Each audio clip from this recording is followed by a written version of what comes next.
ഹോർമോണിന്റെ സെക്രീഷനെ എങ്ങനെ റെഗുലേറ്റ് ചെയ്യപ്പെടും? ഞാൻ നേരത്തെ പറഞ്ഞു മെയിൻ ആയിട്ടുള്ളത് നെഗറ്റീവ് ഫീഡ്ബാക്ക് ആണ്. ഇത് കൂടാതെ നമുക്ക് പോസിറ്റീവ് ഫീഡ്ബാക്ക് മെക്കാനിസം ഉണ്ട്. So we will see how this mechanism is maintained or helps in maintaining the hormonal levels in the body. Okay, first is negative feedback. എന്ന് പറഞ്ഞാല് ബോഡിയിൽ ഒരു ഹോർമോണിന്റെ ലെവൽസ് ഒരു പർട്ടിക്കുലർ കൂടുതലായിട്ട് വരുമ്പോ എന്തോ പറ്റുമെന്ന് പറഞ്ഞാല് നമ്മുടെ പിറ്റ്യൂട്ടറിനെയും ഹൈപ്പോതലാമസിനെയും ഒക്കെ ഒരു ഇൻഹിബിറ്ററി സിഗ്നൽ അയക്കുന്നു. മിണ്ടാതിരിക്കൂ, ഇനി കൂടുതലൊന്നും പ്രൊഡ്യൂസ് ചെയ്യണ്ട എന്ന് പറഞ്ഞുകൊണ്ട്. So it prevents the pituitary and the hypothalamus from stimulating further production of these target hormones. ഒരു എക്സാമ്പിൾ വെച്ചിട്ട് പറയാം. ഇപ്പൊ നമ്മുടെ ശരീരത്തിൽ തൈറോയിഡ് ലെവൽസ് വളരെയധികം കൂടി നിൽക്കുന്നു എന്ന് വെച്ചോ. അപ്പൊ ഈ കൂടി നിൽക്കുന്ന തൈറോയിഡ് ലെവല് തന്നെ ഒരു ഇൻഹിബിറ്ററി സിഗ്നൽ അയക്കുന്നു. തൈറോയിഡ് റിലീസിങ് ഹോർമോൺ, അല്ലെങ്കിൽ ഈ തൈറോയിഡ് റിലീസിങ് ഹോർമോൺ എന്ന് പറയുന്നത് നമ്മുടെ ഹൈപ്പോതലാമസിൽ നിന്ന് വരുന്നതാണ്. തൈറോയിഡ് സ്റ്റിമുലേറ്റിംഗ് ഹോർമോൺ എന്ന് പറയുന്നത് പിറ്റ്യൂട്ടറിയിൽ നിന്ന് പ്രൊഡ്യൂസ് ചെയ്യപ്പെടുന്നതാണ്. ഇതിനെ രണ്ടിനെയും കുറയ്ക്കാനായിട്ടുള്ള ഇൻഹിബിറ്ററി സിഗ്നൽസ് സെൻഡ് ചെയ്യും. അപ്പൊ ഇതിന്റെ രണ്ടിന്റെ ലെവൽ അങ്ങോട്ട് കുറയും. ഓക്കെ, TRHന്റെ ലെവൽ കുറയുമ്പോൾ ഒബ്വിയസ്ലി TSHന്റെ ലെവൽ കുറയും. അപ്പൊ നമ്മുടെ തൈറോയിഡിലേക്കുള്ള ആ ഒരു സ്റ്റിമുലസ് അങ്ങോട്ട് കുറയും. അപ്പൊ ഒബ്വിയസ്ലി T3 T4ന്റെ ഒക്കെ ലെവല് അങ്ങോട്ട് പ്രൊഡക്ഷൻ കൂടാതെ നിൽക്കും. ലെവല് കുറയാന്നല്ല, പ്രൊഡക്ഷൻ കൂടാതെ ഉള്ളതിനെങ്ങനെ മെയിൻറ്റെയിൻ ചെയ്ത് അങ്ങനെ നിൽക്കും. അതാണ് നെഗറ്റീവ് ഫീഡ്ബാക്ക്. അപ്പോ ഒരു ഹോർമോണിന്റെ എമൗണ്ട് ബ്ലഡിൽ കൂടി നിൽക്കുമ്പോൾ ഇത് ഓട്ടോമാറ്റിക്കലി ഹൈപ്പോതലാമസിലേക്കും പിറ്റ്യൂട്ടറിയിലേക്കും സിഗ്നൽസ് അയച്ചിട്ട് അവിടുന്ന് thyroid releasing hormone from the hypothalamus and thyroid എന്നല്ല, ഏത് releasing hormones are from the hypothalamus.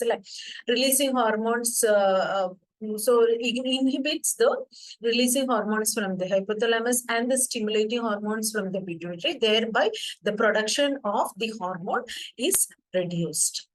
അതാണ് നെഗറ്റീവ് ഫീഡ്ബാക്ക്.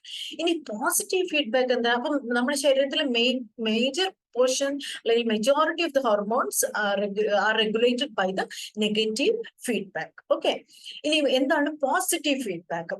ഇതെന്ന് പറഞ്ഞാൽ നമ്മുടെ ഹോർമോൺ ലെവൽസ് ഇൻക്രീസ് ചെയ്യുന്നതിനനുസരിച്ചിട്ട് പിറ്റ്യൂട്ടറിനെയും ഹൈപ്പോതലാമസിനും ഒരു സ്റ്റിമുലസ് ആണ്, ഇനിയും പ്രൊഡ്യൂസ് ചെയ്യൂ എന്ന് പറഞ്ഞിട്ട്.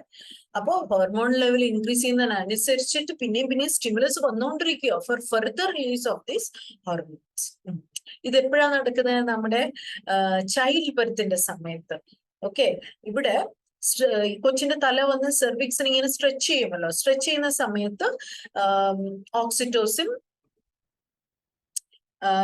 അപ്പൊ ആ ഒരു സിഗ്നൽ, ആ ഒരു സ്ട്രെച്ചിങ് ഓഫ് ദ സെർവിക്സ് ഒരു ഹൈപ്പോതലാമസിന് സിഗ്നൽ അയക്കുകയാണ് കൂടുതൽ ഓക്സിറ്റോസിൻ പ്രൊഡ്യൂസ് ചെയ്യാനായിട്ട്.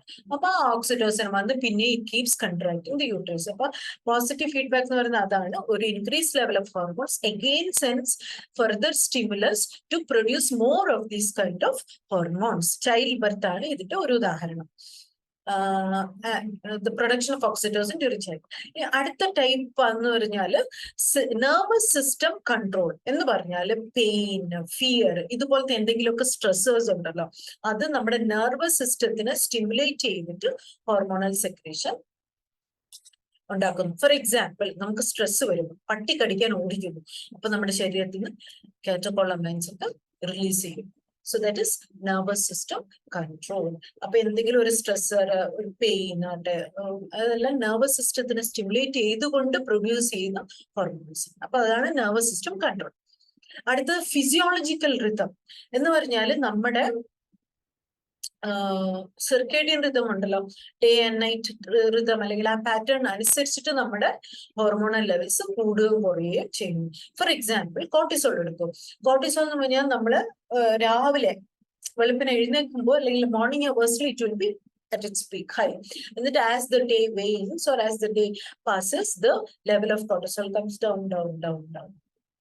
Okay, അപ്പം ഈവനിങ് ഒക്കെ ആകുമ്പോഴേക്കും അത് അതിന്റെ ലെവൽസ് ഡിക്ലൈൻ ചെയ്യും. So that is physiological rhythm അനുസരിച്ചിട്ടും ഹോർമോണൽ ലെവൽസ് മാറാം.